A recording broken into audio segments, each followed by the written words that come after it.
a quelqu'un qui a dit que je peux pas jouer aux poupées, et après j'ai pleuré. Bienvenue sur Papatriarcat, le podcast qui réfléchit la parentalité au XXIe siècle en essayant de l'affranchir du modèle patriarcal.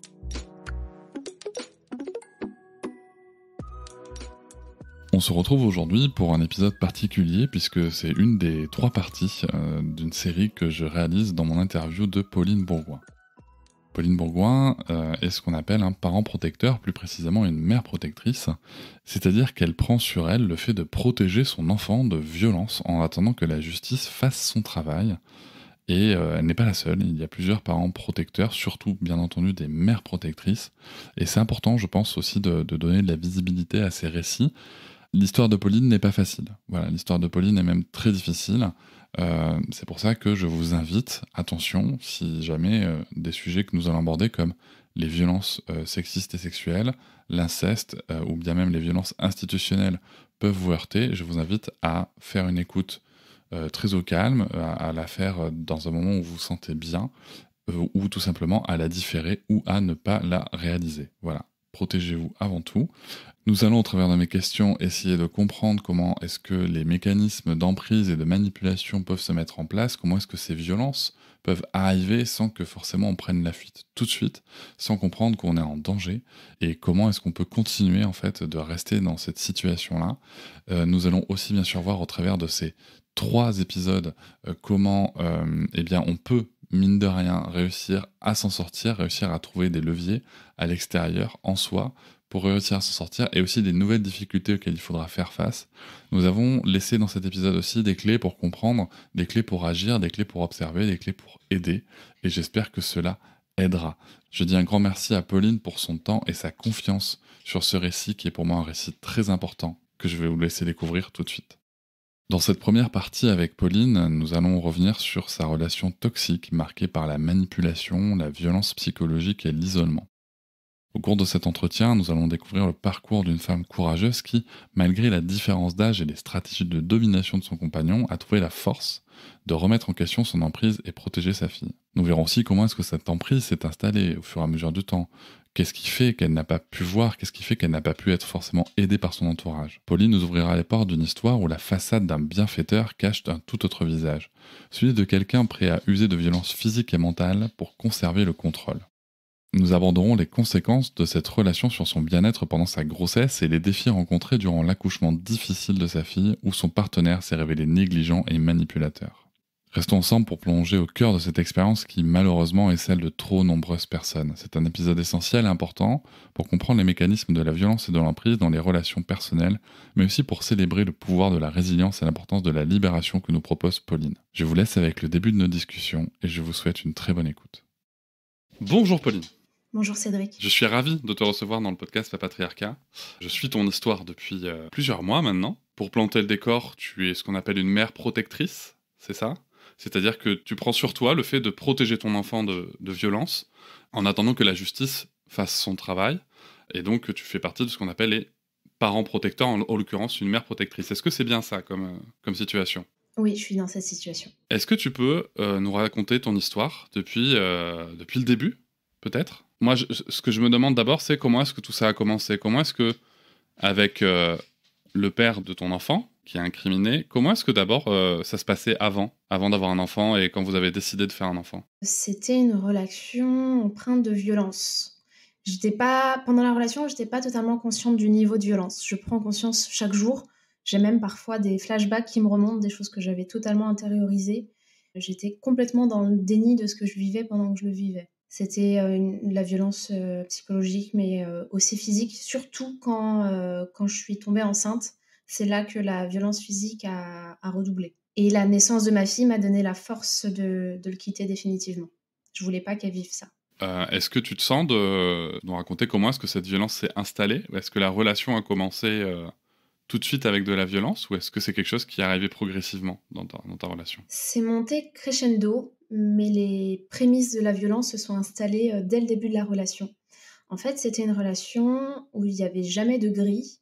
C'était soit tout noir, soit tout blanc. Au début, c'était idyllique, fantastique. J'étais vraiment traitée comme une reine. C'était trop beau. Une fois que ça s'est installé, Il y a eu le contre-coup où j'étais dans l'indifférence totale. C'était une forme de violence, en fait. C'est une violence passive où d'un coup, on n'est plus rien. On se remet en question, on se pose des questions. Quand on commence à s'éloigner parce que ça fait mal, la phase idyllique reprend. Et il y a une forme de chaud-froid qui nous met dans un état où on comprend plus rien, on doute de tout. Enfin, je commençais à me transformer et à me renfermer dans cette relation et à devenir sa petite marionnette, en fait. Je me suis retrouvée à faire tout ce qui était bon pour lui, tout ce qui était intéressant pour lui, sans forcément qu'il me le dise directement. Parfois, il y avait des demandes ou parfois, il me montrait qu'il avait besoin de ça et je répondais à toutes ses attentes. Ce qu'on appelle l'emprise, en fait. Tout à fait, tout à fait. Tu parles de cette phase de chaud-froid. Du coup, toi, quand tu revenais, c'est que ça te donnait l'espoir que ça reste comme ça ? J'avais toujours l'espoir que la période de froid ne revienne plus. Parce qu'à chaque fois, c'était agrémenté de promesses. C'était une erreur, c'était... Là, j'ai compris. Je me souviens, il me faisait rire, il me disait « Le changement, c'est maintenant », en reprenant les paroles du président. Et dans ces moments-là, il me faisait croire, j'y croyais. J'y croyais et au fur et à mesure, j'y croyais de moins en moins, mais il a toujours trouvé le moyen pour jusqu'à ce qu'on ait un enfant. D'accord, donc là, tu y croyais. Et comment ça se passait au niveau de ton cercle de relations ? Parce que souvent, dans ces situations, le prédateur, l'agresseur, isole sa victime. Est-ce que c'est quelque chose que tu as connu aussi, l'isolement de la famille, des amis ? Complètement. Alors, de la famille, ça n'a pas été très difficile parce que j'étais pas très proche de ma famille, très soutenue, mais les quelques liens que j'avais, effectivement, il a réussi à les abîmer. Il a réussi à m'isoler assez facilement en me faisant déménager, changer de région pour lui. Donc déjà, il y avait un éloignement géographique. Et derrière, il ne le faisait pas directement, il me faisait des reproches quand j'accordais du temps à d'autres personnes. Ou quand on allait voir mes amis, derrière, je passais un très mauvais moment. Et puis, ils n'étaient pas à la hauteur, ils n'étaient pas assez bien. Et quand on voyait ses amis à lui, tout était fantastique. Et indirectement, petit à petit, ça a créé un fossé et je me suis retrouvée à avoir personne d'autre que lui et son environnement. Ce qui est drôle, entre guillemets, c'est qu'aujourd'hui, il y a une inversion totale des situations. Il se plaint partout d'avoir été isolé par moi, alors tout son entourage est toujours là. Tout ce qu'il m'a fait tout au long de la relation, il m'en accuse. On se retrouve dans des accusations réciproques. C'est très bien de le dire, je trouve, parce que c'est un mécanisme de défense assez classique, du coup, chez ce genre de prédateurs, d'agresseurs. C'est que ils savent très bien ce qu'ils font, en fait, quand même, quelque part, au fond d'eux, sans toujours en avoir conscience, pour certains, mais ils savent très bien ce qui se passe, et du coup, ils savent très bien réutiliser ces mécaniques et les inverser. Et c'est ça qui est fou, c'est que parfois même certaines victimes se mettent à douter, qui sont très empathiques, hein, se mettent à douter elles-mêmes, de se dire, mais est-ce que quelque part, est-ce que moi aussi j'ai pas participé à cette violence quelque part, est-ce que je suis pas la fautive ? Oh non, mais je culpabilise. Pendant la relation, je me sentais coupable. Et même quand je l'ai quitté, je doutais énormément, je me suis posé énormément de questions. C'est petit à petit, je prends de plus en plus conscience. Et il m'arrive encore aujourd'hui de prendre conscience, de visualiser de nouveau des scènes passées et de les comprendre qu'aujourd'hui. Est-ce que tu te sens capable de nous donner des exemples pour... J'explique l'idée pour l'auditoire, donc n'hésitez pas à sauter cette partie, hein, vous avez le bouton plus 30 secondes si besoin. L'idée, c'est aussi que des personnes puissent être très concrètement, peut-être s'éveiller à des situations qu'elles connaissent. C'est aussi à ça que sert ce genre de témoignage. Donc voilà, si tu te sens d'en parler... Oui, je peux donner des exemples en restant vague. J'avais pas compris ces techniques, aujourd'hui je les comprends mieux. Par exemple, à chaque fois qu'on allait voir son entourage, juste avant, il me faisait passer un moment très difficile. Je vivais mal les choses, j'étais pleine de griefs parce que j'avais reçu une violence psychologique qui était totalement injuste. Et quand on arrivait chez ses amis, moi j'étais avec cet état-là et j'étais authentique. Et je pouvais à ce moment-là faire des reproches, dire des choses. J'étais dans la continuité de ce que je venais de vivre. Et lui, quand on arrivait chez ses proches, il changeait complètement de visage et il était doux, aimant. Et du coup, devant ses proches, on se retrouvait à ce que moi, j'étais la mégère, la mauvaise, et lui était le compagnon aimant, et il méritait pas ce traitement. Ses proches ont cette image-là du pauvre compagnon et moi de la mauvaise, alors que c'était qu'une mise en scène orchestrée de sa part. Et c'est très récent. J'ai compris que c'était orchestré. J'ai recoupé plein d'éléments, plein de situations. En fait, il savait très bien ce qu'il faisait et il savait inverser les culpabilités et moi, je tombais totalement dans le panneau. Et ces moments-là, quand il changeait, moi, ça m'apportait du réconfort et je tombais là-dedans.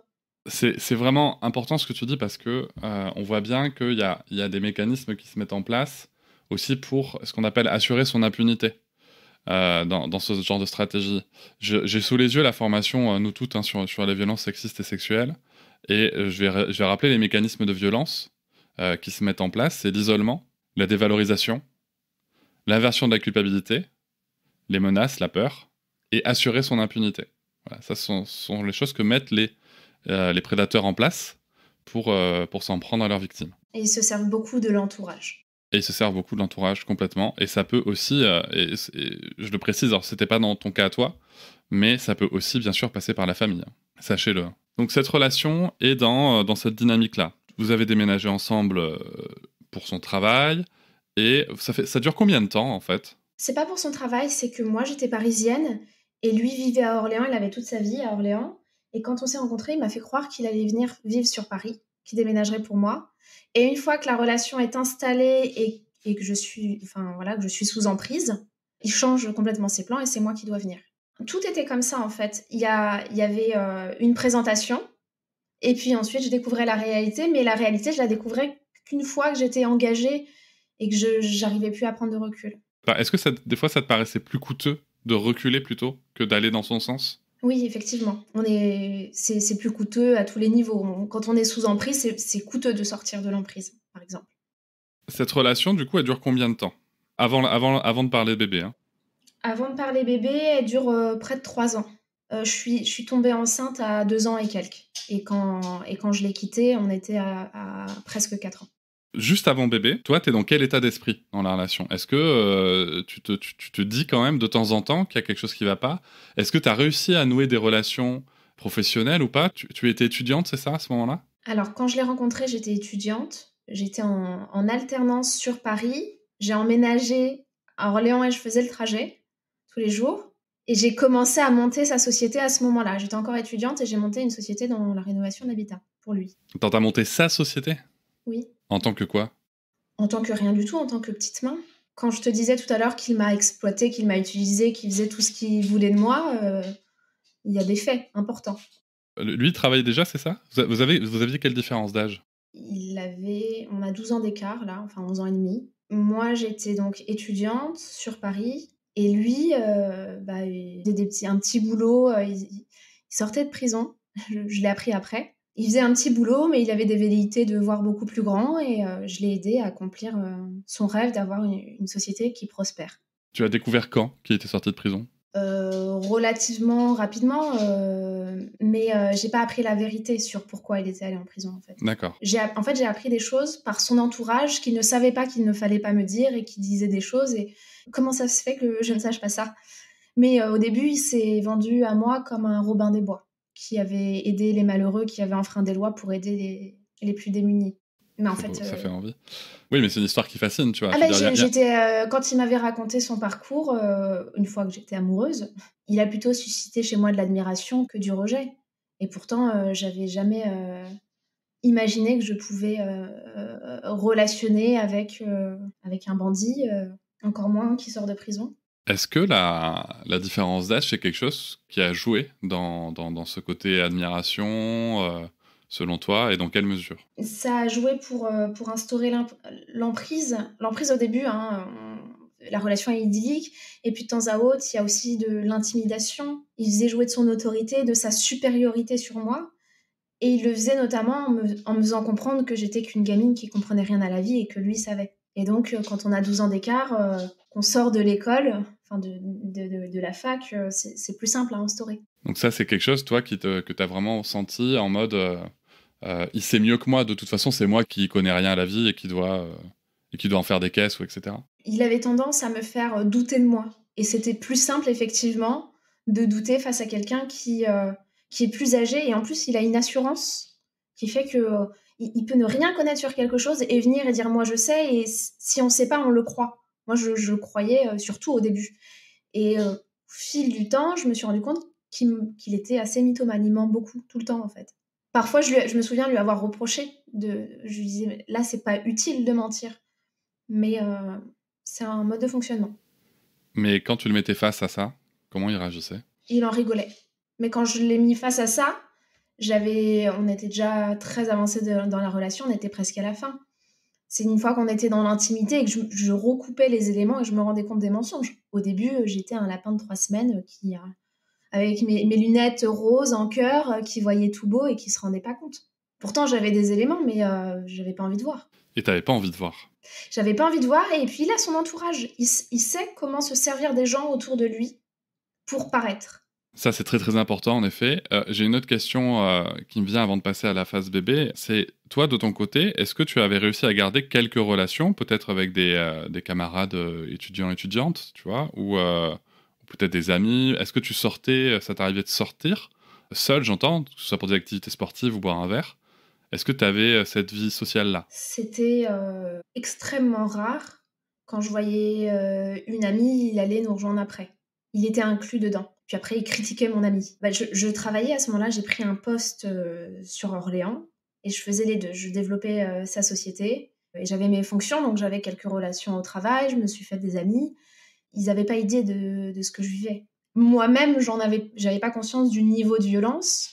J'avais très honte et j'avais pas envie de lui nuire à lui, de nuire à son image. Donc, j'intériorisais tout. Il y avait quelques bribes qui se sont échappées, mais très ponctuellement, vraiment, dans des grands moments de détresse. Par exemple, j'ai une collègue qui est devenue une amie proche qui m'a hébergée quelques fois après des violences. Et elle savait pas le niveau de violence. Elle savait que j'avais fui, qu'il y avait un peu de violence, mais je lui ai pas forcément tout dit. Et quand tu dis que tu avais un peu honte, est-ce que quelque part tu te rendais compte qu'il y avait quelque chose qui marchait pas, qui était pas normal, quoi? Ah oui, je me rendais compte que c'était pas normal, mais je culpabilisais.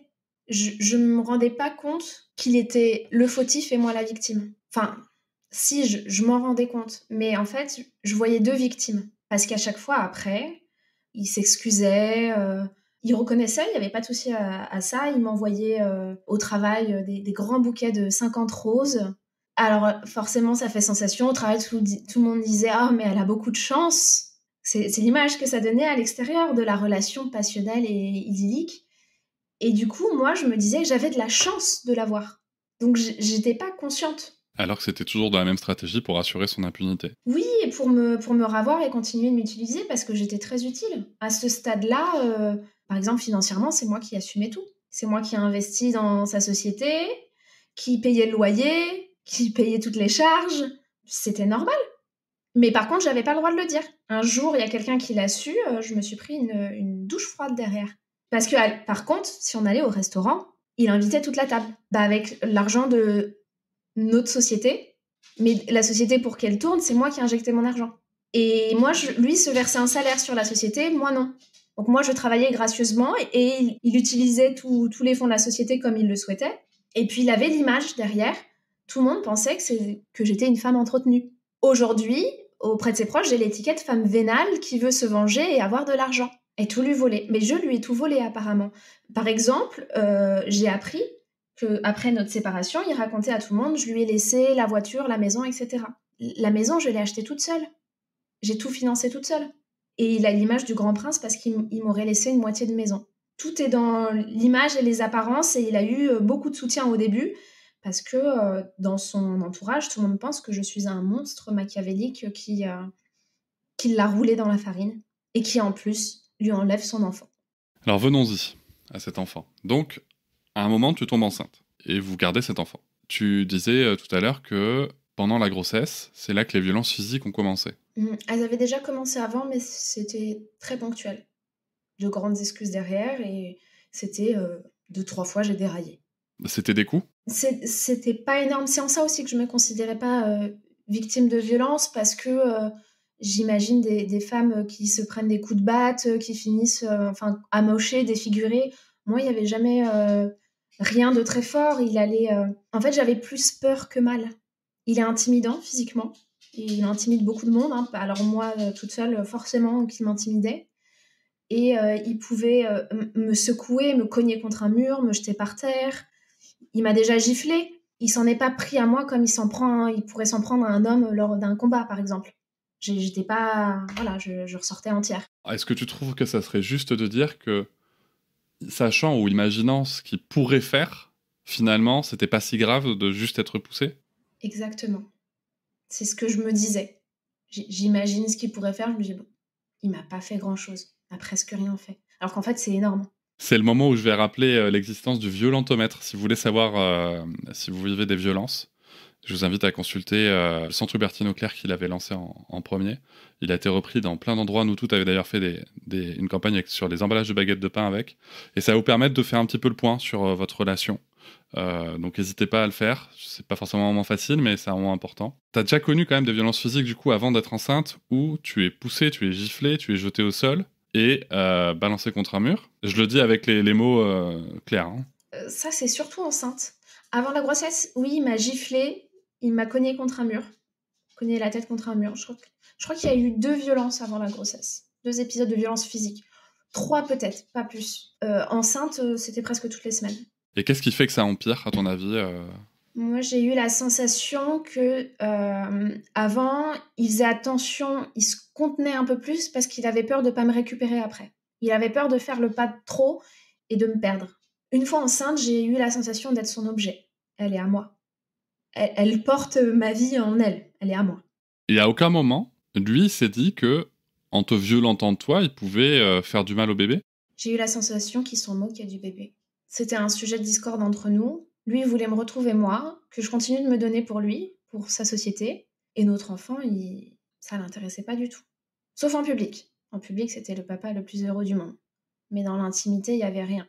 J'ai fait pas mal de séjours aux urgences. J'ai failli... J'aurais pu perdre le bébé à cause de ces violences. Ça l'a pas empêché de recommencer.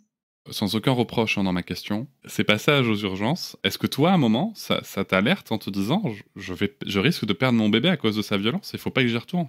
Bah, je l'ai quitté pendant la grossesse. Mais j'étais encore plus fragile. Et je me souviens plusieurs fois de lui dire, on peut plus être un couple amoureux, c'est pas possible. En revanche, on reste un couple parental. Pour moi, c'était super important qu'il s'investisse pour le bébé. J'ai souffert du désintérêt de mon père quand j'étais jeune. Et je voulais absolument que ma fille n'en souffre pas, elle. Donc je faisais tout pour l'intéresser, et j'arrondissais les angles, et quand je l'ai quitté, je lui dis mais on reste amis, je continue pour la société. J'avais peur de lui, j'étais encore sous emprise. Et ça, je m'en rends compte aujourd'hui, parce que je me souviens quand je l'ai quitté, je me sentais forte, je me dis ça y est, j'ai compris qui c'est, je suis sortie de l'emprise, mais en fait j'y étais encore complètement. J'ai continué à travailler gracieusement pendant 1 an, j'ai recruté le personnel, j'ai rédigé les modes opératoires, tout ce qu'il fallait pour qu'il puisse continuer de s'enrichir, qu'il ait aucun ennui avec la société derrière. Et en fait, je me rendais pas compte que j'étais encore sa petite chose. Ouais, on va y revenir, je pense. J'ai 2 questions qui me viennent. La première, qui est très personnelle, hein, et je sais pas si tu te l'es déjà posée, mais c'est est-ce que tu penses justement que cette relation que tu avais avec ton père a été un facteur facilitant dans l'emprise de cette personne plus âgée que toi vis-à-vis de cette situation? Mon histoire familiale a un poids très très lourd dans le schéma de répétition des violences. Moi, enfant, j'ai pas reçu beaucoup de tendresse, j'ai reçu plutôt des maltraitances. Et quand j'ai rencontré le père de ma fille, du coup, j'ai pas été alertée. Et pourtant, avant le père de ma fille, j'étais pendant 9 ans avec quelqu'un qui était très doux, sain, et il n'y a jamais eu une once de violence chez lui. Et pourtant, quand j'ai rencontré le père de ma fille, et c'est quand même venu assez rapidement, et j'ai vu des choses, et en même temps, il y avait un côté addictif. Et j'ai reconnu un petit peu la relation que je pouvais avoir à ma mère, en fait, quand j'ai rencontré le père de ma fille. Et je pense que c'est ce qui a fait que je suis restée, que je suis prise là-dedans. C'était un type d'amour que je connaissais. Merci de le dire, c'est important de s'en rappeler, c'est pour ça qu'on est souvent aussi chiant avec l'attachement dans ce podcast. On en parle d'ailleurs avec Johanna Smith dans un épisode spécifique sur l'attachement, et c'est ce qu'on retrouve aussi, c'est souvent les gens comprennent pas pourquoi est-ce que les femmes victimes de violences retournent encore et encore vers l'agresseur. C'est aussi souvent, pas tout le temps, mais souvent lié à ce passé, et c'est dramatique de voir qu'en fait un attachement qui même nous est toxique, mais quelque part il nous sécurise parce qu'on sait qu'on le connaît. Et ça, c'est vraiment important d'en prendre conscience, et je vois que c'est ton cas. Et l'autre question que je voulais te poser, à ce moment-là, quand tu l'as quitté, on va reprendre la chronologie après, mais juste à ce moment-là que tu as évoqué quand tu l'as quitté, quand tu jouais toujours les petites mains, est-ce que ce rôle de petite main, tu le jouais quelque part aussi pour qu'il te foute quand même la paix, parce que si tu laissais tout tomber, il allait te saouler, quoi? Il allait pas que me saouler. J'avais peur de lui. Et oui, j'avais peur de lui, et en même temps, j'ai toujours beaucoup d'amour pour lui. Je me souviens d'une fois où il était malade, je suis allée à son chevet, je suis allée à la pharmacie lui acheter des médicaments et lui apporter à son chevet, alors que j'avais refait ma vie. J'étais toujours dans une relation malsaine. Là, on parle du moment où tu l'as quitté, quoi. Ah oui, j'étais plus avec lui, du tout. Et je continuais de prendre soin de lui. Il me faisait aussi pas mal pour me garder, me récupérer, du chantage au suicide. Et je me souviens que quand je l'avais déjà quitté et que quand j'ai rencontré quelqu'un, il a complètement vrillé et bon, il a tout fait pour que je le quitte. Et il me faisait encore non mais si tu le quittes pas, c'est pas possible. Je vais complètement exploser, je vais devenir violent, il m'a dit je vais remettre ma cagoule. Et ça, moi, ça me faisait très très peur. En fait, j'étais encore en train de prendre soin de lui. Revenons un peu à la chronologie. Donc cette grossesse se passe avec énormément de violence. Pendant toute la grossesse. Finalement, tu vas donner la vie. Est-ce qu'il est là, l'accouchement ? Comment ça se passe à ce moment-là ? Ouais, il est là. Malheureusement. Ok, ça n'a pas l'air d'être un bon souvenir. Non, okay. Non, pas du tout. Il m'a déposé le 4 août à 20h à l'hôpital. Ensuite, il est parti faire sa soirée. Et je l'appelle à 4h du matin en lui disant « Ta fille va arriver ». Il s'est plaint que je l'ai réveillé. Il arrive quand même vers 5h. Et là, je vis un enfer. Je me souviens que je me retrouve à lui faire un massage parce qu'il a mal au dos pendant que moi, j'accouche. Enfin, j'étais pas en train d'accoucher. On rigole nerveusement. Hein. Oui. Chose pas claire, mais... En fait, il jouait au poker sur son téléphone pendant que je morflais. C'était un accouchement très douloureux. En fait, on m'a déclenché la veille parce que j'avais ma poche des os qui était fissurée. Je te laisse imaginer pourquoi. Et j'ai eu des contractions toute la nuit, très très intenses, et ça se dilatait pas du tout. Et pourtant, la douleur était inhumaine. Je suis pas douillette. Et ça, je m'en souviens. Et lui se plaignait que je fasse du bruit, que je fasse des demandes. Ouais, il y avait une certaine violence psychologique pendant l'accouchement. J'étais chiante. Notre bébé a commencé à souffrir et j'ai dû partir au bloc en urgence. Problème cardiaque, problème respiratoire. Voilà, c'était un moment assez difficile. Et puis moi, j'ai fait une hémorragie. Ma fille a dû être sous assistance respiratoire pendant plusieurs jours. Enfin, voilà, ça a été une venue au monde difficile. La naissance se fait dans ces conditions, ok. Toi, tu restes à la maternité ? Oui, j'étais très fragilisée. Je me souviens qu'ils m'ont... En fait, il a été un petit peu violent aussi devant le personnel avec moi, et il hurlait. Et du coup, ils m'ont envoyé une psychologue pendant le séjour. Et je me souviens que je le protégeais. Je disais, mais non, non. Elle suspectait des violences et je me souviens que je lui ai dit, non, non, non. Oui, là, il est à cran, mais c'est quelqu'un de très bien. Et elle me disait qu'il fallait que je prenne soin de moi. Ils m'ont gardée un peu plus longtemps. Et je suis restée une semaine, en fait, hospitalisée. Qu'est-ce qui t'empêche à ce moment-là de dire les choses ? T'es dans un environnement sécurisant. Tu te sentais pas en sécurité, là ? Non, et puis j'avais espoir. J'avais les hormones. Je venais d'avoir un bébé. Moi, tout était merveilleux. Je venais de vivre ça. Et pourtant, je découvrais ces nouvelles sensations d'être mère. Et c'était un moment merveilleux. Je me souviens des moments avec ma fille comme des moments merveilleux. J'ai passé la semaine seule, hein. Il y est passé quelques fois, mais j'étais surtout seule avec elle, donc j'avais au moins ces moments-là qui étaient bien. Mais il a su me faire vivre des moments merveilleux aussi, en fait. C'était tout le temps comme ça. Donc pendant les moments de marasme, non, une fois que le bébé est arrivé, je me raccrochais à l'espoir de avant. Mais une fois que le bébé est arrivé, c'était ça y est. J'étais complètement sienne acquise, et là, il s'est évertué de me faire passer pour la pire des personnes auprès de son entourage. Et il a eu un alibi fort utile. Je pense vraiment que ça l'arrangeait. Il a eu le décès de sa mère 1 mois après la naissance de ma fille. Et il s'est servi de ça pour me faire passer pour un monstre, parce que du coup, il s'apitoyait sur son sort. Ma pauvre maman, elle est partie. Et apparemment, c'est ce que j'ai découvert dans le dossier, dans les témoignages, j'aurais été un monstre alors qu'il perdait sa maman. Donc pour démontrer que c'était des faux témoignages, j'ai dû ressortir tous les SMS, tout ce que j'ai fait pour aider.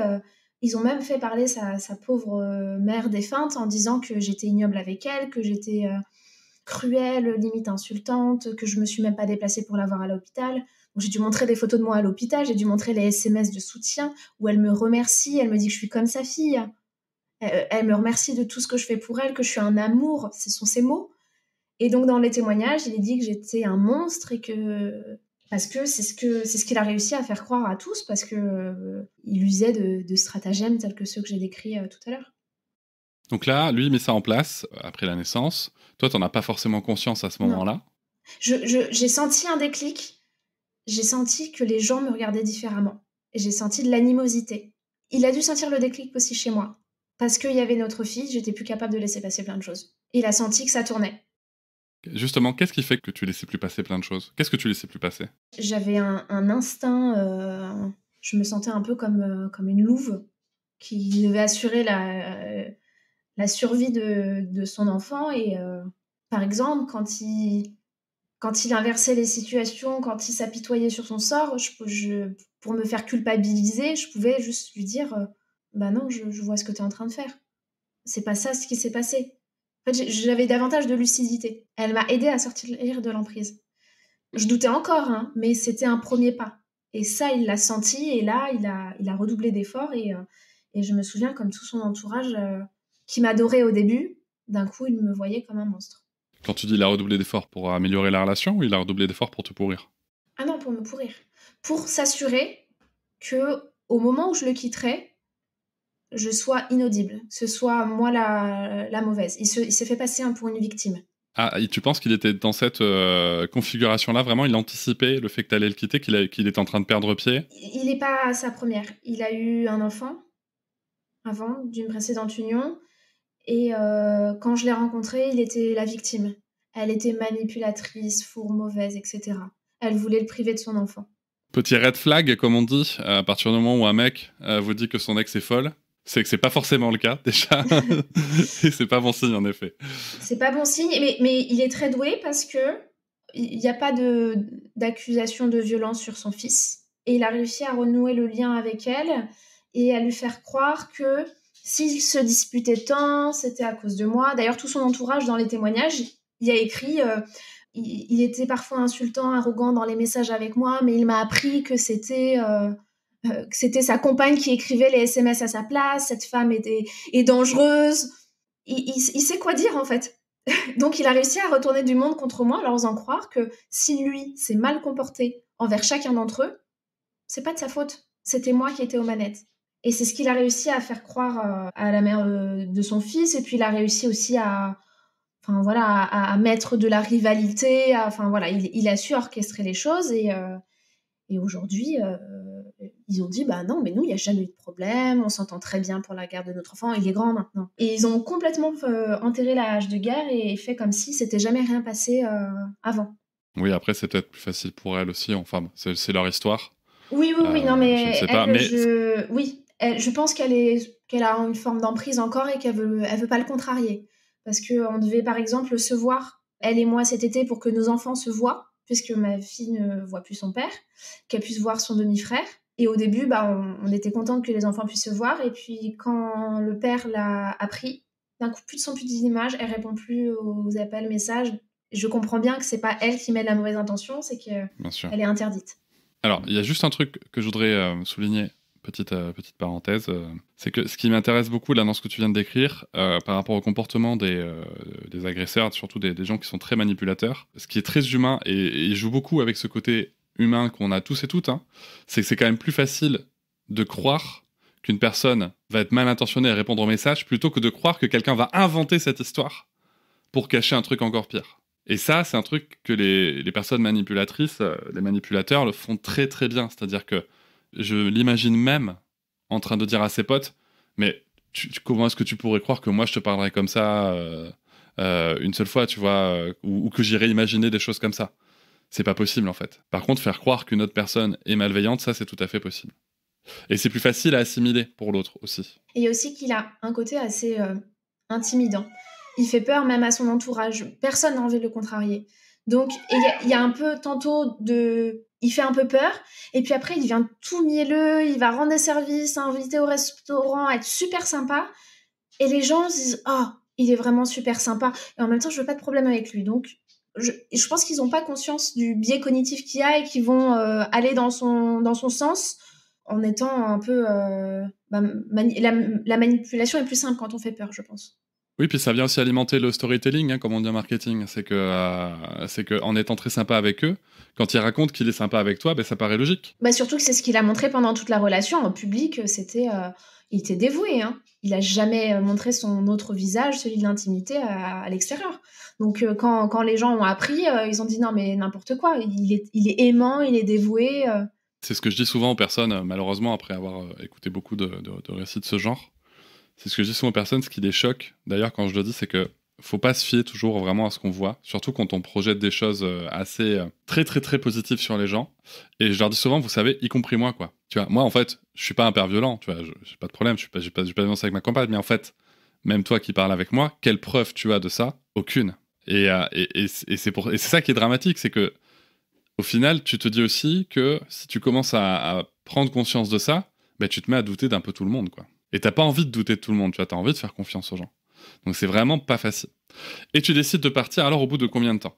Je décide pas de partir, je décide qu'ils partent, parce que du coup, c'est moi qui avais payé Ben la oui, maison. ben oui. Ça m'arrange bien à ce moment-là de l'avoir payé seule. Et il y a quelque chose qui a facilité la donne, c'est que alors déjà, depuis que j'avais accouché, au début, il est allé dormir dans une autre pièce parce qu'il voulait pas entendre un bébé pleurer. Puis ensuite, carrément, il sortait la nuit, je le voyais plus. Et puis, un mois après, sa mère décède et il prétexte avoir besoin de se recueillir et il dit qu'il a besoin d'aller dans l'appartement de sa mère, là où elle est décédée, pour se recueillir. En fait, il va faire la fête tous les soirs. Et moi, la maison, je venais de l'acheter, donc les cartons n'étaient pas encore déballés. Donc, il a pu récupérer ses affaires assez facilement. Mais quand je lui ai annoncé que je voulais le quitter, ça s'est pas fait directement. Ça s'est fait en plusieurs étapes. Déjà, moi, je doutais. Je me remettais beaucoup en question. Je suis allée voir une psychologue spécialisée justement dans les relations perverses, enfin, avec de la perversion, qui m'a permis de me conforter et de me dire que non, j'étais pas folle. Parce que moi, je suis allée la voir en lui disant, mais je crois que je suis pervers narcissique. En fait, j'en rigole parce que je me souviens qu'elle a explosé de rire. Et à ce moment-là, il acceptait pas du tout qu'on se sépare. Il y croyait pas, en fait, parce que comme j'avais essayé de le quitter plein de fois, mais vraiment beaucoup, beaucoup de fois pendant la relation, je l'ai quitté, après il m'a reconquéri. Là, il considérait vraiment que j'étais sa chose et il y croyait pas. Il a continué à agir comme si on était en couple. Donc, c'est-à-dire qu'il continuait de dormir ailleurs, faire sa vie comme ça l'arrangeait, et de passer me voir, voilà. Il a une femme dans cette maison-là, elle s'occupe du bébé, elle est accaparée par la société, son autre travail, etc. Donc, ça lui allait très bien. Il avait des comportements inappropriés, et je lui demandais d'arrêter parce que je lui rappelais qu'on n'était plus en couple, et il rigolait, en fait. Il me disait, mais si, tu seras toujours à moi. Et donc ça se poursuit, donc lui il fait sa vie, il batifole, moi je m'occupe de notre fille toute seule. De temps à autre je me souviens l'avoir supplié de s'en occuper le temps que j'allais prendre une douche, même ça il me disait non mais j'ai trop de travail, vraiment il en voulait pas, il l'a vu, ça se compte sur les doigts des deux mains, hein, le nombre de fois qu'il l'a vu en un an. La première fois qu'il s'en est occupé, elle avait 8 ou 9 mois, il l'a emmené manger une crêpe en ville, un truc comme ça. Il est revenu après, donc il a pris 1 heure et demie. Et puis je me suis dit, mais c'est super, il commence à s'y intéresser. Je me souviens de lui écrire un message en lui disant, bah, je suis contente, tu commences à t'intéresser à notre fille, moi je vais pouvoir commencer à avoir une vie sociale peut-être.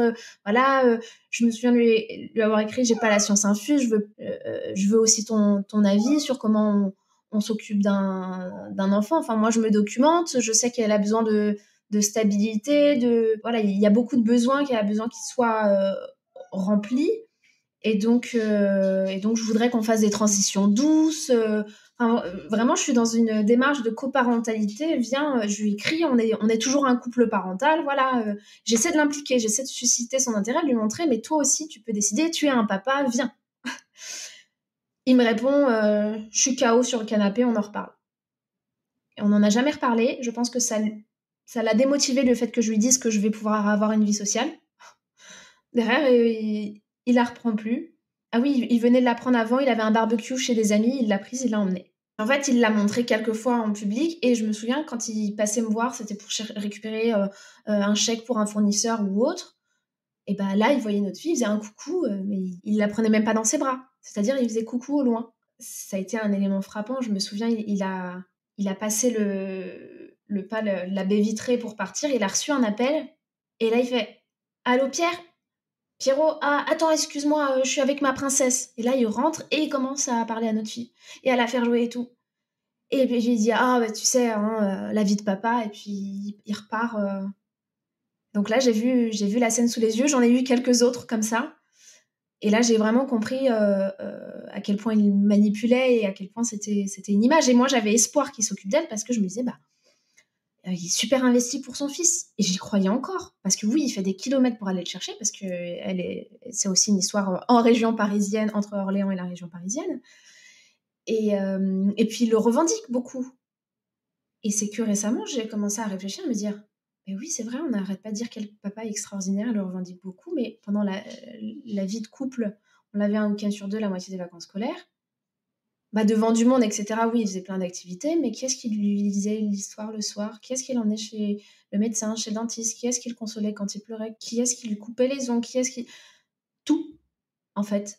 Toute l'intimité, c'était moi. Et d'ailleurs, j'avais un lien fort. Je me souviens qu'une fois, il me disait, mais en fait, c'est toi qui viens voir, c'est même pas moi. Bah, je m'en rendais même pas compte, en fait, que le lien était plus fort avec moi, qui était nouvelle dans sa vie. Il me l'a mise dans les bras dès que je suis arrivée. Et lui, en fait, c'est un trophée. Un trophée, un objet social de démonstration. Oh, le bon papa. Tout le monde dit, oh là là, quel bon papa. Donc là, tu l'as quitté. Et je commence à ouvrir les yeux sur le fait que c'est pas un si bon papa. Et il y a une emprise qui est toujours là, quand même. Il y a encore un peu d'emprise. J'ai encore l'espoir que je me disais, bon là, c'est parce que c'est un nourrisson, ça l'intéresse pas. Quand elle va grandir, ça fera comme son fils, il va s'y intéresser et là, il va lui faire plein d'activités. Tout en te disant que, quand même, il fait faire des activités à son fils, mais il fait rien d'autre. Non, à ce moment-là, je me le disais pas. J'étais encore dans l'illusion. J'avais encore mes lunettes roses où je le voyais comme un super papa. Et je me disais, bon, bah là, c'est parce qu'en fait, c'est un super papa pour les grands. Il a commencé à s'occuper vraiment de son fils quand il est sorti de prison. Donc voilà, et notre fils, ça fera plus tard. C'est pas grave. En attendant, je me tais, je m'en occupe. Nous allons nous arrêter ici dans le récit de Pauline afin que chacune puisse faire une pause, prendre le temps de digérer tout ce qui a déjà été dit et on se retrouve pour la suite très prochainement. Je vous remercie de m'avoir écouté, je vous invite à vous abonner au podcast sur votre plateforme préférée et à me retrouver sur Instagram, TikTok, Facebook et sur le blog papatriarca.fr. À bientôt.